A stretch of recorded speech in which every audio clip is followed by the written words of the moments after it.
రాయలసీమ ప్రాంతానికి అన్యాయం జరుగుతోందని కడప జిల్లా బద్వేలు ఎమ్మెల్యే దాసరి సుధా ఆరోపించారు. రాయలసీమ ఎత్తిపోతల పథకం ప్రాజెక్టును నిలిపివేయడం దారుణమని ఆమె విమర్శించారు. సీమ ప్రజల ఆకాంక్షలను నెరవేర్చాలని ముఖ్యమంత్రి చంద్రబాబును కోరారు. పోతిరెడ్డిపాడు హెడ్ రెగ్యులేటర్ సామర్థ్యం పెంచుతున్నప్పుడు ఆయన వాళ్ళ మంత్రులతో ధర్నాలు చేయించడం కానీ, Jaganmohan Reddy sir Rayalaseema lift irrigation project తీసుకొచ్చి దాన్ని ముందుకు ఆ ప్రాజెక్ట్ని ముందుకు నడిపిస్తున్నప్పుడు ఆయన మళ్ళీ వాళ్ళతోనే కేసులు వేయించి దీన్ని ఆపించడం. ఆయన రాయలసీమ ప్రజలకు ఆయన చేసిన సేవ ఇదొకటైతే, అన్నిటికంటే పెద్ద విషయం ఏంటంటే పక్క రాష్ట్ర ముఖ్యమంత్రితో క్లోజ్డ్ రూమ్లో రాయలసీమ ప్రజల ఆకాంక్షలను గొంతు నొక్కేయటం.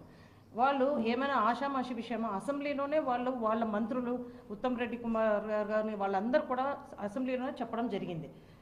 చంద్రబాబు నాయుడు గారు క్లోజ్డ్ రూమ్లో మాకు రాయలసీమ ప్రాజెక్ట్ని ముందుకు తీసుకెళ్ళమని మాకు హామీ ఇచ్చారని.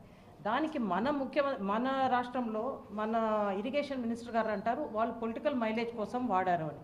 ఇదేమైనా వాళ్ళ సొంత విషయమా? పొలిటికల్ మైలేజ్ కోసం రెండు రాష్ట్రాలకు సంబంధించిన విషయము. ఒక పక్కన తెలంగాణ వాళ్ళు కర్ణాటక ప్రభుత్వం ఆల్మట్టి ఎత్తు పెంచింది, తెలంగాణలో 8 TMC వాటర్ తీసేస్తున్నారని చెప్తే ఈ ఇరిగేషన్ మినిస్టర్ గారు ఏమంటారు, ముచ్చుమర్రిలో మనం వాటర్ తీస్తున్నాం కదా అని. ముచ్చుమర్రిలో 0.6 TMC తీస్తుంటే ఒక పక్క తెలంగాణ విద్యుత్ అవసరాలకు కానీ అన్నిటికి కలిపి 8 TMC యూజ్ చేస్తుంటే వీళ్లకు ఎక్కడ రాయలసీమ ప్రజల పట్ల చిత్తశుద్ధి ఉందని మేమందరం ప్రశ్నిస్తున్నాం. సరే, ఈరోజు జగన్మోహన్ రెడ్డి సార్ టైంలోనే నిలబడిపోయిందని మా డిఆర్సీ మీటింగ్లో ఇక్కడ రాయలసీమ ప్రాంతంకి నుంచి వచ్చిన సవితమ్మ గారు కడపలో డిఆర్సీ మీటింగ్లో మీరు మీ టైంలో ఎన్జిటి పర్మిషన్ ఇవ్వలేదని ఆవిడ మాట్లాడడం జరిగింది.